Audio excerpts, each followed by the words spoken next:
എപ്പോഴും പറയുന്ന ഈ ഒരു കാര്യം നിങ്ങൾ ഒരിക്കലും ചെയ്യരുത്. വാട്സാപ്പിൽ വരുന്ന എല്ലാ ലിങ്കുകളും തുറക്കരുത്. കാരണം ആ ഒരു ക്ലിക്ക് നിങ്ങളുടെ ബാങ്ക് അക്കൗണ്ടും സ്വകാര്യ വിവരങ്ങളും തട്ടിപ്പുകാരുടെ കയ്യിലെത്തിക്കാൻ മതിയാകും. എങ്ങനെയെന്ന് നോക്കാം. ഇന്ന് സൈബർ തട്ടിപ്പുകാർ ഏറ്റവും കൂടുതൽ ഉപയോഗിക്കുന്ന മാർഗങ്ങളിൽ ഒന്നാണ് വ്യാജ വാട്സാപ്പ് ലിങ്കുകൾ. പാഴ്സൽ എത്തിയിട്ടുണ്ട്, KYC അപ്ഡേറ്റ് ചെയ്യുക, സർക്കാർ ധനസഹായത്തിന് അപേക്ഷിക്കൂ, ലോട്ടറി അടിച്ചു, ജോലി ഓഫർ എന്നിങ്ങനെ ആകർഷകമോ അടിയന്തരമോ തോന്നുന്ന സന്ദേശങ്ങളോടൊപ്പമാണ് ഈ ലിങ്കുകൾ സാധാരണയായി എത്തുന്നത്. ആളുകൾ ചിന്തിക്കാതെ ക്ലിക്ക് ചെയ്യുമെന്നതാണ് തട്ടിപ്പുകാരുടെ പ്രധാന ലക്ഷ്യം. അപ്പോൾ ഒരു ലിങ്കിൽ ക്ലിക്ക് ചെയ്താൽ എന്താണ് സംഭവിക്കുന്നത്? എല്ലാ ലിങ്കുകളും അപകടകരമല്ല. എന്നാൽ വ്യാജ ലിങ്കുകൾ നിങ്ങളെ യഥാർത്ഥ ബാങ്കിന്റെയോ സർക്കാർ വെബ്സൈറ്റിന്റെയോ രൂപം അനുകരിച്ച് ഒരു വ്യാജ വെബ്സൈറ്റിലേക്ക് കൊണ്ടുപോകാം. അവിടെ ഫോൺ നമ്പർ, ബാങ്ക് വിവരങ്ങൾ, ATM കാർഡ്, OTP, UPI പിൻ തുടങ്ങിയ വിവരങ്ങൾ ആവശ്യപ്പെടാം.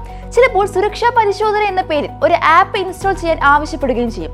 ആ ആപ്പിന് SMS, കോണ്ടാക്ട്, സ്ക്രീൻ എന്നിവ കാണാനുള്ള അനുമതി നൽകിയാൽ തട്ടിപ്പുകാർക്ക് നിങ്ങളുടെ ഫോണിലെ പ്രധാന വിവരങ്ങളിലേക്ക് പ്രവേശിക്കാൻ അവസരം ലഭിച്ചേക്കാം. ഈ വിവരങ്ങൾ ഉപയോഗിച്ചാണ് ബാങ്ക് അക്കൗണ്ടിൽ നിന്ന് പണം തട്ടാനുള്ള ശ്രമങ്ങൾ നടക്കുന്നത്. ഈ തട്ടിപ്പ് വിജയിക്കുന്നത് സാങ്കേതിക വിദ്യ കൊണ്ട് മാത്രമല്ല, മനുഷ്യരുടെ വികാരങ്ങളെ ഉപയോഗിച്ചാണ്. പേടി, അത്യാഗ്രഹം, കൗതുകം അല്ലെങ്കിൽ അടിയന്തര സാഹചര്യമെന്ന് തോന്നൽ സൃഷ്ടിച്ചാണ് തട്ടിപ്പുകാർ ആളുകളെ വലയിലാക്കുന്നത്. ഇപ്പോൾ തന്നെ ചെയ്യില്ലെങ്കിൽ അക്കൗണ്ട് ബ്ലോക്ക് ചെയ്യും, അവസാന അവസരം, ഇന്ന് മാത്രം ഓഫർ തുടങ്ങിയ സന്ദേശങ്ങളാണ് ഇതിന്റെ ഭാഗം. ആളുകൾ ചിന്തിക്കാൻ സമയമെടുക്കാതെ പ്രതികരിക്കുമെന്നതാണ് ഇവരുടെ കണക്ക്. ഇത്തരം തട്ടിപ്പുകളിൽ നിന്ന് രക്ഷപ്പെടാൻ ചില ലളിതമായ കാര്യങ്ങൾ ശ്രദ്ധിച്ചാൽ മതി. ഒന്നാമതായി, പരിചയമില്ലാത്ത നമ്പറിൽ നിന്നോ സംശയാസ്പദമായ സന്ദേശങ്ങളിലൂടെയോ വരുന്ന ലിങ്കുകൾ ക്ലിക്ക് ചെയ്യരുത്. രണ്ടാമതായി, ലിങ്കിന്റെ വിലാസം ശ്രദ്ധിക്കുക. യഥാർത്ഥ വെബ്സൈറ്റിന്റെ പേരിനോട് വളരെ സാമ്യമുള്ള വ്യാജ വിലാസങ്ങൾ തട്ടിപ്പുകാർ ഉപയോഗിക്കാറുണ്ട്. മൂന്നാമതായി, ബാങ്കോ സർക്കാർ സ്ഥാപനങ്ങളോ ഒരിക്കലും വാട്സാപ്പ് വഴി OTP, UPI പിൻ അല്ലെങ്കിൽ പാസ്വേഡ് ചോദിക്കില്ല. അത്തരം ആവശ്യങ്ങൾ വന്നാൽ അത് തട്ടിപ്പാണെന്ന് മനസ്സിലാക്കുക. നാലാമതായി, അറിയാത്ത ഉറവിടങ്ങളിൽ നിന്ന് APK ഫയലോ ആപ്പുകളോ ഇൻസ്റ്റാൾ ചെയ്യരുത്.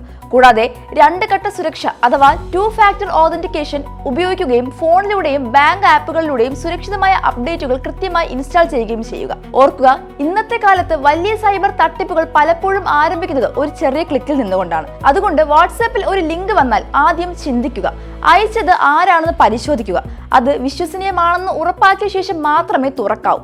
നിങ്ങളുടെ ഒരു നിമിഷത്തെ ജാഗ്രത നിങ്ങളുടെ പണവും സ്വകാര്യ വിവരങ്ങളും സുരക്ഷിതമാക്കാൻ സഹായിക്കും.